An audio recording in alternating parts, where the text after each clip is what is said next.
I think one of the greatest things that we can do is make sure that we're ready. We may not be able Yeah. to guarantee the other person is ready, but we need to be ready.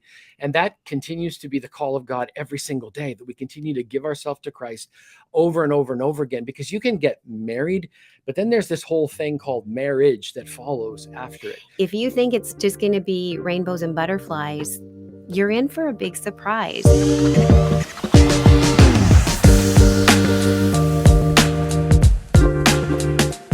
Ari had a question. She said, I've been scared of the recent stats as 3/4 of marriages end in divorce. And I've been praying to God that I get things right on the first try.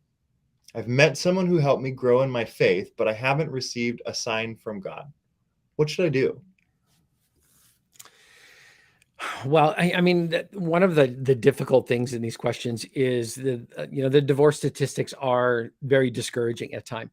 But I think we need to come back to the original design that God had for marriage, which is it's two imperfect people coming together because they both need Christ in the center of the relationship. So I think it's important to start with that.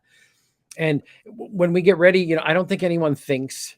I've never met anybody that planned on getting divorced. I've met people that have walked through really a deep degree of relational difficulty. And so the key is this: making sure in the very beginning that the foundation of a relationship is built on Christ, because that's what's going to help you weather the storms and move through that.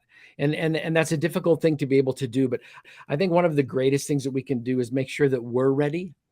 We may not be able to guarantee the other person is ready, but we need to be ready.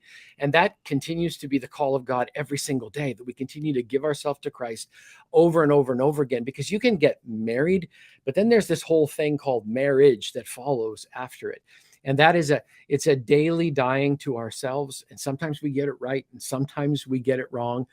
But I really want to encourage the person who asked this question that as you have met this person, and it looks like they've helped you grow in faith, that's one of the key factors, but you need to stay with that both of you will commit to following Christ with everything, because that is a beautiful place to base a relationship. Yeah, I totally agree. But I also think that there's just such a difference between your expectation of marriage and what marriage actually is. And it can be incredible, as I've said, but incredibly difficult too. And I agree that people don't enter in ever thinking they're going to get divorced or planning to get divorced. But I bet the majority of people that are married have thought about Considered divorce. it. Yeah, or at least it's gone through their mind and they've come back to the commitment that they've made. And I think that's the biggest thing. If people could hang on to the vows that they made and stick together through the yuck and the hard stuff, if there's a better side that you come to and a better understanding and a deeper love.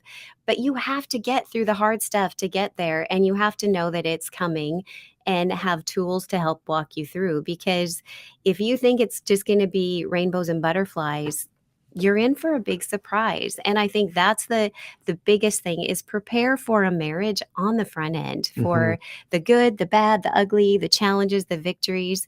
And then it will definitely be a relationship worth working at and working for. Absolutely. I think so many people put so much effort into their wedding.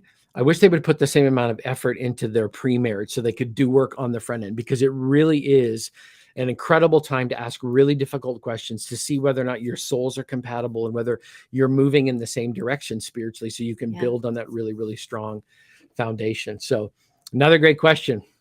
Yeah, Laurel, I actually love that you talked about the preparation. I had a friend who would always pray, Lord, prepare me for the season that I'm not in yet.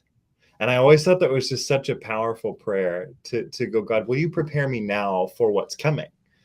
I just think that's so good. But to that answer, part of building your relationship on Jesus requires that you know him and that you have that relationship.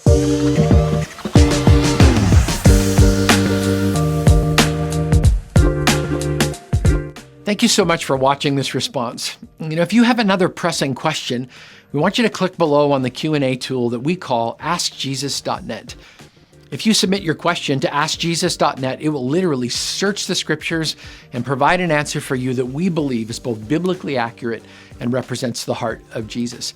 Or if you want to, you can talk to us directly. Just leave a comment down below and someone from thejesus.net will respond to you just as soon as we can.